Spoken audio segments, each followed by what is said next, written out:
तो मेरी फीस मेरे फ्रेंड्स ने भरी है ना, फ्रेंड्स ने, उनके पेरेंट्स थे।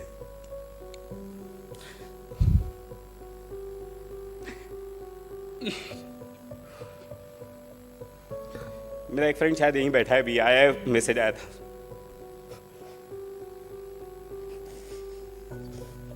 कि आप एग्जाम दोगे तो लोग क्लियर ही नहीं होते, है ना।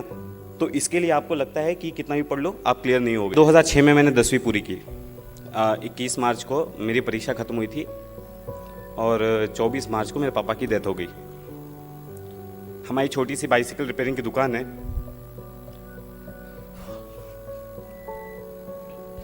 तो पापा के जाने के बाद एक निर्णय लिया कि घर के सब प्रेशर डालने लगे कि अभी घर का किसी को तो का ध्यान देना पड़ेगा। तो मैंने डिसीजन ले लिया, यार अभी पढ़ाई छोड़ देंगे, क्या करना है। 10वीं कर ही ली थी, दुकान रिपेयरिंग की है, बट एक समय पर मेरे पापा बहुत बड़े सप्लायर थे, होलसेलर, चोरी वोरी हो गई थी तो फिर बाद में धंधा कम हो गया। सो एक डिसीजन लिया कि अभी पापा के धंधे को वापस रिवाइव करेंगे, पूरी तरह से डेडिकेटेड काम करेंगे, और पढ़ाई छोड़ने का पूरा मन बना के मैं धंधे में आ गया। 1-1.5 महीना मैंने फुल तरीके से बिजनेस बढ़ाने के लिए पूरा प्लान वगैरह कर लिया था। रिजल्ट आया 10th का, तब मैं अपने स्कूल में टॉपर था। घर पे आया, सब रो रहे थे। अभी बहुत अजीब लग रहा है। मैं कल इतने इंटरव्यूज़ दिए, मैं कभी नहीं रोया। पता नहीं, चाणक्य मंडल का स्टेज है, अपने परिवार जैसा है, इसलिए रोना आ रहा है। हाँ, तो मैं घर पे आया, मम्मी से बातचीत हो रही थी। फिर मम्मी ने तभी मेरे को पहले ही बोल दिया कि हम लोग सब काम करने वाले हैं, तू पढ़ाई कर। मैं 10th स्टैंडर्ड का रिजल्ट लगा था और मुझे एडमिशन लेने के लिए वो अभी डोनेशन लगता है ना, तो 10,000 रुपये, हमारे यहाँ एक ही कॉलेज है अच्छा जहाँ पे पढ़ाया जा सकता है। सो वहाँ पे 10,000 रुपये डोनेशन था, भरना था, पैसे नहीं थे। तो ऐसा मैं और मम्मी ऐसे दुकान पे बाहर बैठ के ऐसे चर्चा कर रहे थे। मैं बोला मम्मी को, मम्मी जाने दो, क्या करना है। मेरा मन वैसे भी बन चुका था, मेरे को दुकान करना है ना। सो मैं बोला मम्मी जाने दो, क्या करना है पढ़ाई करके, मैं 1 साल रुकता हूँ, अगले साल वापस से देखा जाएगा कुछ होगा क्या। और मम्मी वैसे मायूस बैठी थी। तो मेरे पापा का जो ट्रीटमेंट करते थे वो डॉक्टर में दुकान के सामने से जा रहे थे, वो अपने बच्चे का एडमिशन करवाने के लिए थे, और वो मुझे देख के रुके, वहाँ पे रुके। उन्हें पूछा क्या चल रहा है, तो मैंने पूरा बताया कि सर ऐसा ऐसा है, मैंने सोचा है मैं पढ़ाई नहीं करूँगा, है ना। तो उन्होंने अपनी जेब से तुरंत 10,000 रुपये निकाल के दिया, बोला ये लो, जाओ एडमिशन करवा के आओ। सेकेंड लिस्ट लगने को आधा घंटा बाकी था, तब मैं वहाँ पहुँचा, है ना। और बहुत रिक्वेस्ट की, लिस्ट बन चुकी थी सेकंड लिस्ट, है ना। बहुत रिक्वेस्ट की, ऐसा करके मेरा 11th-12th का एडमिशन हुआ। एडमिशन तो हो गया, 600 रुपये महीना फीस है, क्या किया जाए। तो मैं जब पहले एडमिशन लिया तो मेरे दिमाग में बहुत चीज़ क्लियर थी, मैं पैसे भरने वाला नहीं हूँ, है ना। मैं बोला मैं जी तोड़ पढ़ाई करूँगा, मैं अच्छा मार्क्स लेके आऊँगा, और मैं बाद में हमारे जो प्रिंसिपल हैं उनको मैं रिक्वेस्ट करूँगा कि मेरी फ़ीस माफ़ कर दी जाए। पहले ही महीने में मैं क्लास में, अभी भी जो लोग जानते हैं मेरी आवाज़ थोड़ी अच्छी है, मैं एक भी क्वेश्चन पूछ लो तो सब थोड़ी आवाज़ मजबूत लगती है ना। तो सारे टीचर्स इम्प्रेस हो गए और सबको पता चल गया था कि मेरे घर पे ऐसी सिचुएशन है। 2 साल की पूरी फीस मेरे टीचर्स ने भरी है, मैंने 1 रुपया फ़ी भरा नहीं है। 11th-12th CET दी, CET में 180 मार्क्स आए 200 में से। ये हुआ कि एडमिशन लेना है। अब इंजीनियरिंग में अच्छा खासा पैसा लगता है, तो मम्मी ने 2 साल में पैसे जमा करके रखे थे, बहन कमाती थी, मेरी सैलरी थी। फर्स्ट ईयर का हो गया, बोला फर्स्ट ईयर में जाके 1 लाख रुपए का पूरा बजट था, 70,000 फीस, रहना खाना, 1 लाख रुपए का बजट था। बोला ठीक है, अपना फर्स्ट ईयर हो गया, एडमिशन ले लिया। अगेन सेम थिंग, मैंने बोला कि फर्स्ट ईयर का फीस भर दिया, सेकंड ईयर का फीस भरने का नहीं है, ठीक है। मैं थोड़ा सहम गया, लोगों ने क्लासेस वगैरह लगा लिए, सब्जेक्ट के लिए मैं क्लासेस लगा नहीं सकता था। तो मैंने फुल टाइम अच्छी तरह से मैंने बोला यार इनको हटाओ, मेरे को जो करना मैं वो करता हूँ, ठीक है। ये एटीट्यूड मेरे अंदर मेरी मम्मी की वजह से आया, मेरे को जो करना है उस पर ध्यान देता है, दुनिया क्या बोल रही है उससे क्या करना है, ठीक है। तो मैंने फर्स्ट सेम में पढ़ाई शुरू की। मेरे फर्स्ट सेमेस्टर में 86% आए, मैं यूनिवर्सिटी टॉपर था। जब 86% आ गए, सारी टीचर्स ने नोटिस किया, अरे 86% तो MIT का रिकॉर्ड है। अब बाद में ब्रेक हो गया, अभी तो कुछ भी आ जाते मार्क्स, ठीक है। तो उस समय रिकॉर्ड था, तो टीचर्स ने नोटिस किया, अरे ये कौन है। फिर माधवीलता मैडम नाम की एक मैथमेटिक्स डिपार्टमेंट में एक प्रोफेसर है, तो उन्होंने मेरे को राखी बांधी है, she is my rakhi sister. तो उन्होंने बुलाया, अरे वरुण क्या है, तो मैंने मैम को पूरा सिचुएशन घर की मेरी एक्सप्लेन की, और उन्होंने एक प्रोफेसर से लेकर, डीन से लेकर, डायरेक्टर से लेकर हर एक को मेरी सिचुएशन पहुंचा दी। एंड वहाँ से एक प्रोसेस चालू हो गया, ठीक है। सेकेंड ईयर तक वो प्रोसेस पूरा नहीं हुआ था, तो मेरी फ़ीस मेरे फ्रेंड्स ने भरी है, है ना, फ्रेंड्स थे, उनके पेरेंट्स थे।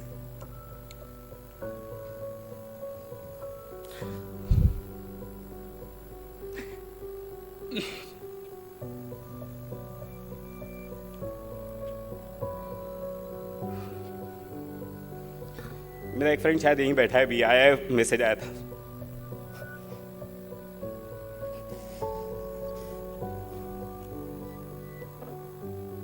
ओके, तो सेकेंड ईयर में ऐसा हो गया। फिर थर्ड ईयर और फाइनल ईयर में वो फ्रीशिप मिल गई, मेरी इंजीनियरिंग ख़त्म हो गई। इंजीनियरिंग होने के बाद अभी ये सिविल सर्विसेज का भूत कैसे आया। अभी इंजीनियरिंग के बाद मैं यूनिवर्सिटी टॉपर हूँ, मुझे गोल्ड मेडल मिला हुआ यूनिवर्सिटी का। ऐसा था कि अभी इंजीनियरिंग के बाद क्या, जॉब वगैरह के लिए इंटरव्यूज़ दिए, जॉब्स लग गई मेरे को, बहुत 5-6 जगह से अभी भी ऑफर्स हैं, मतलब स्टैंडिंग है। बोला कि अभी भी आपको आना है, आप कॉल करो, आ जाओ। लेकिन हमको भूत सिविल सर्विस का तब तक चढ़ चुका था। कैसा हुआ, मैं 2011 में अन्ना हज़ारे का मूवमेंट शुरू हुआ। अन्ना हज़ारे का मूवमेंट शुरू हुआ, मेरे दोस्त लोग काफ़ी अच्छे हैं, है ना, तो हम लोग ऐसे चर्चा करते रहते थे, यार क्या चल रहा है दुनिया में, है ना।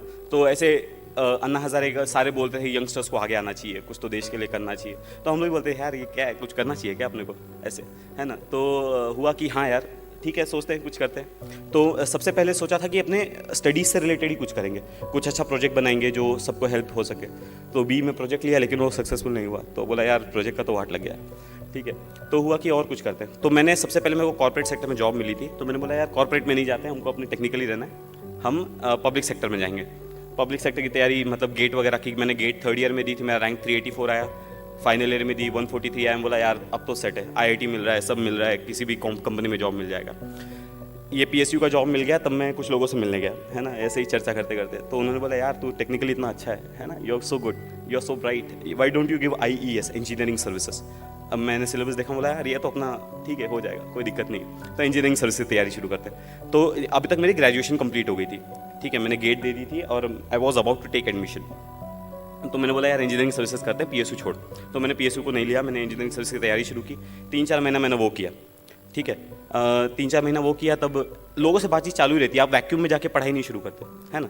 सो आप लोगों से बातचीत करते। तो किसी ने मेरे को सजेस्ट किया है तू इतना ब्राइट है ना, तू इंजीनियरिंग सर्विसेज क्यों कर रहा है, तू सिविल सर्विसेज देख, है ना, वो तो और बड़ी पोजीशन है। तो मैंने बोला हाँ यार ये भी सही है ना। तो सिविल सर्विसेज का देखते हैं क्या है। तो पहले तो उठाया हिस्ट्री ज्योग्राफी, कुछ नहीं समझा। मैं बोला यार ये तो सर का दर्द है ना। तो उसके बाद मैंने बोला करेंगे। तो मैं एक जन से मिलने गया था। अब मैं यहाँ पे दूसरा रीज़न बताता हूँ हम क्यों पीछे रह जाते हैं। मैं एक जन से मिलने गया था, वो बोल रहे थे कि यार UPSC में जो पास होते हैं ना, ये तो 30 मार्क खान होते हैं, है ना, मतलब ये। तो देखो जब आप खुद को सब स्टैंडर्ड समझने लगते हो कि यार वो 30 मार्क खाने में सब स्टैंडर्ड हूँ, है ना। एक्स्ट्रा ऑर्डिनरी और सब स्टैंडर्ड में कभी कंपटीशन नहीं होता, ठीक है। अगर आप खुद को सब स्टैंडर्ड मान लिए हैं तो आप कभी एक्स्ट्रा ऑर्डिनरी से कम्पीट ही नहीं कर सकते, है ना। तो मैं जब उनसे मिलने गया था तो मैंने उनको बोला था कि वो होगा 30 मार्क खान, मैं भी 30 मार्क खान हूँ, ठीक है। तो हम दोनों, तो आपका जो हमारे यहाँ बाहर का एटीट्यूड होता है ना, अभी मेरे को 2-3 दिन से इंटरव्यूज़ लेने जब आ रहे हैं ना, वो पूछते हैं कि आपका बैकग्राउंड है, हाँ आप तो बहुत ब्राइट हो, लेकिन जो 50-60s वाले हैं उनका क्या, है ना। तो मैं उनको बोलता हूँ 50-60s वाले अगर खुद को 50-60s वाले और हमको ब्राइट समझने लगेंगे तो हमसे कम्पीट ही नहीं कर पाएंगे, ठीक है। तो 50-60s वाले हैं वो, उनकी एग्जाम के लिए 50-60s वाले, सिविल सर्विसेज के लिए सब इक्वल्स हैं, ठीक है। अगर ऐसे एटीट्यूड से, अगर आपके अंदर भी अभी कोई ऐसा बैठा होगा जिसको अभी लग रहा होगा यार वरुण सामने बैठा है, ये बहुत ब्राइट है, यूनिवर्सिटी टॉपर है, इसके लिए सेलेक्ट हो गया, तो अगर आप ऐसे एटीट्यूड से भी यहाँ बैठे हैं तो आप शायद स्टेज पे कभी नहीं आ पाएंगे, ठीक है। तो आप पहले ये एटीट्यूड छोड़िए, जो पास होते हैं वो बहुत भारी है। तो मैं ये सेम एटीट्यूड सिविल सर्विसेज के लिए भी था। जो लोग मेरे को बोलते थे बहुत भारी है, तो मैं बोला यार ठीक है अपन से भी हो जाएगा। तो अभी सिविल सर्विसेज का डिसीजन लिया, ये तब दिसंबर का टाइम आ गया था, दिसंबर 2012, ठीक है। अब मेरी ज्वाइनिंग जनवरी में थी। मम्मी, घर का फाइनेंशियल कंडीशन ठीक नहीं था, तो मम्मी बोल रही थी यार अब तो जॉब करना है, अब मैं थक गई हूँ, मेरे को पैसे चाहिए अभी, और मेरे को सिविल सर्विसेज का भूत चढ़ा था। तब मैं मम्मी 10-15 दिन मेरी मम्मी मेरे से बहुत नाराज़ थी, बोलती नहीं थी, बातचीत हमारी होती थी, लेकिन वो आपको समझता है, राइट। मम्मी और बेटे का एक कनेक्शन होता है, आपको समझने लगता है कि आपकी मम्मी आपसे नाराज़ है। लेकिन तब तक मेरी ज्वाइनिंग की डेट जा चुकी थी, मम्मी भी कुछ कर नहीं सकती थी, तो मम्मी ने भी फिर मेरे को सपोर्ट किया। बाद में मेरी मम्मी ने मेरे को फुल सपोर्ट किया किसी भी तरीके से। अब आ गया जनवरी का टाइम। जनवरी 2013 मैंने डिसीजन लिया कि मुझे सिविल सर्विसेज करना है। जनवरी 2013 मैंने प्रिपरेशन शुरू की। मई 2013 में मैंने डिसाइड किया कि मेरे को प्रीलिम्स देनी है। मेरे पास 4 ही महीने थे प्रिपेयर करने के लिए, तब तक मैंने कुछ नहीं पढ़ा था, ठीक है। 4 महीने में पढ़ाई कैसे करनी है मैं लेक्चर्स में बहुत बार डिस्कस करता हूँ, मैं अभी उस पर 2-2 घंटे के लेक्चर्स लेता हूँ उस पर, ठीक है। तो 4 महीने में मैंने न्यूज़पेपर्स पे बहुत ज़्यादा फोकस किया, कुछ सब्जेक्ट सेलेक्ट किए, प्रायोरिटाइज़ किया, सारे सब्जेक्ट्स नहीं किए। मैंने एंशिएंट हिस्ट्री, मिडिवल हिस्ट्री आज तक नहीं पढ़ी है, ठीक है। और मुझे अभी भी कुछ क्वेश्चंस पूछ ले तो मैं वहाँ से कभी कभी चला जाता हूँ, यार नहीं ये अपनी बस की बात नहीं है। तो मैंने बहुत सेलेक्टेड स्टडी की, बहुत फोकस स्टडी की। 4 महीने में मैंने प्रीलिम्स दी। अब प्रीलिम्स देने के बाद एक फीलिंग आ जाती है, यार अपना प्रीलिम्स क्लियर हो रहा है, ठीक है। सो मैं एग्जाम हॉल के बाहर निकला तो अरे वो फीलिंग थी, अरे यार अपना प्रीलिम्स क्लियर हो जा रहा है, अब मेंस की तैयारी करना शुरू करना है। ओके ठीक है, मेंस की तैयारी शुरू। अब मेंस के लिए ऑप्शनल सेलेक्ट करना है। अब ऑप्शनल मैं लोगों से पहले बात की थी तो बोला था ज्योग्राफी ऑप्शनल अच्छा है, पबैड अच्छा है, बहुत लोग लेते हैं। तो मैंने ज्योग्राफी की पढ़ाई शुरू की। ज्योग्राफी पढ़ा, वो सविंद्र सिंह उठाया, अरे यार ये क्या बोल रहा है, 2 चैप्टर्स हुए, 2 चैप्टर्स इतने ज़्यादा हो गए कि कुछ समझ नहीं रहा था। मैं बोला यार ज्योग्राफी अपने बस की बात नहीं है, हटाओ। पबैड उठाया, वो थिंकर्स की लिस्ट, अरे बाप रे सर दुखने लगा, तो पबैड हटाया। उसके बाद मैंने एंथ्रो उठाया, वो हटाया, साइकोलॉजी उठाया, वो हटाया। अब इसमें जो है अब तक प्रीलिम्स का रिजल्ट आ गया था मेरा, ऑप्शनल फाइनल नहीं हुआ था। अब ऐसी हालत में क्या किया जाए, मैं चिन्मय भैया के पास गया, अरे चिन्मय भैया ये क्या हो गया है ना, मेरे को समझ में नहीं आ रहा मैं क्या करूँ। तो चिन्मय भैया ने बोला एक काम कर, तो अब तू पोल साइंस पढ़ के देख, ठीक है। तो मैंने पोल साइंस की शुभ्रा रंजन की बुक है, मैंने वो उठाई और वो काफ़ी सिंपल लैंग्वेज में लिखी है, तो मैं वो पढ़ा, मैं बोला हाँ यार ये जम रहा है अपने को। लेकिन तब तक मेरा तो अभी भी फाइनल नहीं हुआ था, मेंस के फॉर्म भरने का मौका आ गया था, है ना। अब मैं डिटेल एप्लीकेशन फॉर्म भर रहा था, तब मैं सारी बुक सामने लेके बैठा था, ज्योग्राफी की, हिस्ट्री की, है ना। और मैं सोच रहा था मैं ऑप्शनल कौन सा भरूँ, ठीक है। सो फाइनली मैंने वहाँ पे पोल साइंस डाला और उसके बाद मैंने पोल साइंस लिया, बोला अभी ये सब साइड हटाएगा, मेरा ऑप्शनल पोल साइंस है, ठीक है। तो ऐसे करने के बाद मैंने पोल साइंस की प्रिपरेशन शुरू की। दिसंबर में मेंस थी। मेंस में मेरा GS1 GS2 का पेपर बहुत ख़राब गया था, मतलब मैं ऋषिकेश भैया मेरे साथ ही थे, है ना। और GS1 का पेपर निकलने के बाद मैं डिप्रेस था, मैं खाना नहीं खाया था, वो ब्रेक होता है बीच में 2 घंटा। मैं बोल रहा था भैया मैंने 125 का अटेम्प्ट किया है 250 में से, वो बाद में ज़्यादा था, मैंने उस समय मिस कैलकुलेट किया था, हाँ ठीक है। तो भैया मैंने इतना कम अटेम्प्ट किया है, हाँ। तो मैं एकदम प्रेशर में था, लेकिन अटेम्प्ट कम ही है। तो मुझे ऐसा लगता है मेरा रीज़न क्या है सेलेक्ट होने का, मेरा अटेम्प्ट बहुत कम है। मैंने मेरे आंसर्स को हमेशा ओरिजिनल रखा है। मैं 10th स्टैंडर्ड से 11th स्टैंडर्ड से मैंने कभी डाइजेस्ट फॉलो नहीं किया कोई, मैं अपने आंसर्स खुद बनाता हूँ। मैं नोट्स मेकिंग का मैं सबको एडवाइस देता हूँ कि नोट्स बनाने चाहिए, 4 फ़ायदे हैं वगैरह वगैरह। नोट्स मेकिंग के 4 फ़ायदे, पहला है फ्यूचर में आपको रिवीजन के लिए एक डॉक्यूमेंट रेडी होता है। दूसरा, अगर आपके ग्रामेटिकल मिस्टेक्स बहुत ज़्यादा होते हैं तो आप फ्यूचर में रिवीजन करते टाइम आपको समझने लगते हैं कि यार मेरी मिस्टेक यहाँ हो रही है, मेरी मिस्टेक यहाँ हो रही है, आप सेल्फ करेक्शन करते हो। तीसरा फ़ायदा है, आपको जब नोट्स निकलने के लिए नोट्स के साथ न्यूज़पेपर पढ़ने के लिए 4 घंटे लगेंगे तो आप सोचोगे यार टाइम को कैसे रिड्यूस किया जाए, ठीक है। टाइम को रिड्यूस करने के लिए आप बहुत फास्ट लिखने लगते हो, आपकी राइटिंग स्पीड ऑटोमेटिकली सबकॉन्शियसली बढ़ने लगती है, ठीक है। सबकॉन्शियसली स्पीड बढ़ जाती है, एग्जाम में उसका डायरेक्ट बेनिफिट होता है। उसके बाद जब आप 1 महीने तक नोट्स निकालते रहोगे ना, तो आपको चीज़ें समझने लगती है, यार ये चीज़ें इतनी बार रिपीट हो रही है ना कि इंपॉर्टेंट हो ही नहीं सकती, ठीक है। तो आपको समझने लगता है कौन सी न्यूज़ इंपॉर्टेंट है, कौन सी न्यूज़ इंपॉर्टेंट नहीं है, तो आपको किस सेक्शन को एलिमिनेट करना है ये समझ जाता है। आप जब नोट्स निकालते हो, मिनिमम लिखने को ट्राई करते हो, तो मैक्सिमम इन्फॉर्मेशन मिनिमम वर्ड्स में कैसे पुटअप करना है ये आपको आ जाता है। तो इसलिए मैं नोट्स मेकिंग बहुत ज़्यादा करता था। तो मैंने एक बुक बना के रखी थी, उसमें मैं सारे एग्जाम्पल्स लिखता था। जैसे अभी मैं एक रीसेंट एग्जाम्पल देता हूँ, अभी तक तो मैं प्रिपेयर कर ही रहा था, अभी मुझे 2 दिन पहले पता चला कि मुझे प्रिपेयर करने की ज़रूरत नहीं है, ठीक है। तो मैं प्रिपेयर कर ही रहा था। तो अभी पंढरपुर में जो मंदिर है वहाँ पे जो प्रीस्ट की पोजीशन है अभी सारे कास्ट के लिए ओपन कर दी।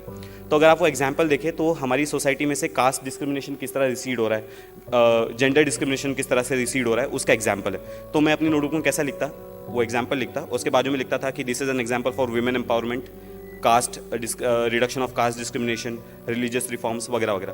तो एग्जाम में अगर कोई उससे रिलेटेड क्वेश्चन आता था तो मैं उसको सीधा, मेरा एग्जाम्पल मेरे पास रेडी होता था, तो मैं एग्जाम्पल्स लेके आंसर्स लिखता था। तो मुझे लगता है मैंने पेपर भले ही कम अटेम्प्ट किया है लेकिन मेरे हर आंसर ओरिजिनल है, ठीक है। तो मुझे ऐसा लगता है कि यूपीएससी वालों ने मुझे उसके लिए ज़्यादा मार्क्स दिए होंगे, इसलिए मेरा रैंक इतना अच्छा है। मेरे को जब रैंक का फ़ोन आया, हम लोग बैठे थे बहिष्कृत में, अनिल भैया मेरे सामने बैठे थे, ठीक है, और महेश भैया भी थे। अब मैं टेंशन एक था ही, भले ही दिखा नहीं रहा था, लेकिन यार रिजल्ट आने वाला है थोड़ी देर में।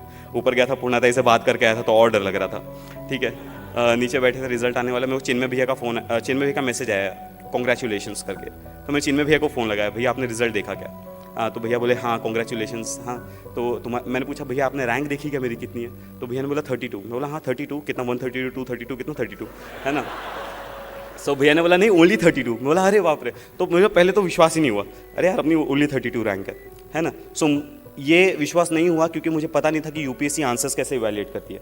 मुझे ऐसा लगता था कि वो अटेम्प्ट कितना है इस पर डिपेंड कर रहा है, ठीक है। लेकिन मुझे अभी ऐसा लगता है कि अगर आपके आंसर्स ओरिजिनल है तो आप अगर अटेम्प्ट थोड़ा कम भी होगा तो आप सिलेक्ट हो जाओगे। सो अभी से अगर आप प्रिपेयर करना चाहते हो तो अभी से आपका एफर्ट वो होना चाहिए कि आप अपने आंसर्स को ओरिजिनल कैसे बनाओगे। दूसरा, प्रेशर आना। बहुत देखो, एबनॉर्मल सिचुएशन में एबनॉर्मल रिस्पॉन्स एक नॉर्मल बिहेवियर होता है, ठीक है। अगर एबनॉर्मल सिचुएशन में आप नॉर्मली बिहेव कर रहे हो तो आप एबनॉर्मल हो, ठीक है। सो ये जो है एग्जाम की सिचुएशन, ये एक एबनॉर्मल सिचुएशन है जिसमें आपको बहुत ज़्यादा प्रेशर होता है, आपको बहुत ज़्यादा पढ़ना पड़ता है। तो इसमें एक एबनॉर्मल रिस्पॉन्स, टेंशन आना, है ना, पसीने आना, जैसे भैया ने जो बताया कि आप सही ट्रैक पे जा रहे हो, तो अगर आप वैसे हो तो आप नॉर्मल हो, ठीक है। आपको बिल्कुल टेंशन लेने की ज़रूरत नहीं है। जिसको बिल्कुल भी टेंशन नहीं आ रहा ना, उसको टेंशन लेने की ज़रूरत है, ठीक है। सो टेंशन फील होना ज़रूरी है, बट वो टेंशन में आप खच जाते हो या उसको और फाइट बैक करते हो। मैं हमेशा क्लास में एक एग्जांपल देता हूँ टाइम टेबल्स का। मुझे लोग पूछते हैं प्लानिंग कैसे करनी है, सब्जेक्ट्स को कैसे अरेंज करना है, ठीक है। तो टाइम टेबल्स कैसे बनाना है, प्लानिंग कैसे करनी है, तो मैं मेरा टाइम टेबल कैसे बनाता था मैं बताता हूँ, ठीक है। देखो, टाइम टेबल सब लोग बनाते हैं, तो मैंने भी टाइम टेबल बनाया। दो टाइप के लोग होते हैं, एक होते हैं जो टाइम टेबल फॉलो करते हैं, दूसरे होते हैं जिससे टाइम टेबल फॉलो नहीं होता। वो पर्पसफुली वायलेट नहीं करते, लेकिन कभी यार कुछ मूवी देखने का मन कर गया, है ना, किसी ने बुला लिया, घर पे से फ़ोन आ गया, तो टाइम टेबल वायलेट हो जाता है, ठीक है। सो पहले होते हैं जो टाइम टेबल फॉलो करते हैं, दूसरे होते हैं जिससे टाइम टेबल फॉलो नहीं होता। जिनसे जो फॉलो करते हैं भाई डन, बेस्ट। जिनसे फॉलो नहीं होता उनमें वापस से दो कैटेगरी के लोग होते हैं। एक होते हैं जो टाइम टेबल वायलेट नहीं, फॉलो नहीं हुआ, यार क्या होगा, यानी मैं यूपीएससी क्रैक कर पाऊंगा क्या, यानी टाइम टेबल की जो प्रॉब्लम है वो यूपीएससी क्रैक करने तक पहुंच जाती है, ठीक है। सो एक ये क्लास के होते हैं, और दूसरा जो बंदा होता है टाइम टेबल फाड़ता है, बोलता है मेरे पास इतना टाइम बचा है, इतना स्टडी बचा है, मैं नया टाइम टेबल बनाता हूँ, ठीक है। सो आपसे जो गलतियाँ हो गई हैं आपके और सोचने से, वो गलतियाँ करेक्ट नहीं होंगी। वरुण कहते हैं कि वो अपनी जिंदगी के एक्सपीरियंसेस को अपने वर्क में इम्प्लीमेंट करते हैं ताकि वो एक बेटर सिविल सर्वेंट बन सके और अपने काम को बहुत ही अच्छी तरह से कर सके और सोसाइटी को एक ट्रांसफॉर्मेशन की ओर ले जा सके। इस कहानी से हमें एक बात जरूर सीखने को मिलती है कि जहाँ पे सच्ची चाह है वहाँ पे राह जरूर बनती है। तो दोस्तों, कैसा लगा आपको ये वीडियो, कमेंट कर कर जरूर बताइए। अगर आपको ये वीडियो पसंद आया हो तो प्लीज इसे शेयर कीजिए और लाइक कीजिए, और आगे भी अगर आप ऐसे ही वीडियो चाहते हैं तो हमारे चैनल यानी ट्रांसेंड ऑनलाइन को सब्सक्राइब कीजिए ताकि आपको हमारे वीडियोस के रेगुलर अपडेट्स मिलते रहे। तो दोस्तों, आज के लिए बस इतना ही। मैं आपका होस्ट विनोद आपसे फिर मिलूंगा अगली वीडियो में। तब तक के लिए take care and bye bye.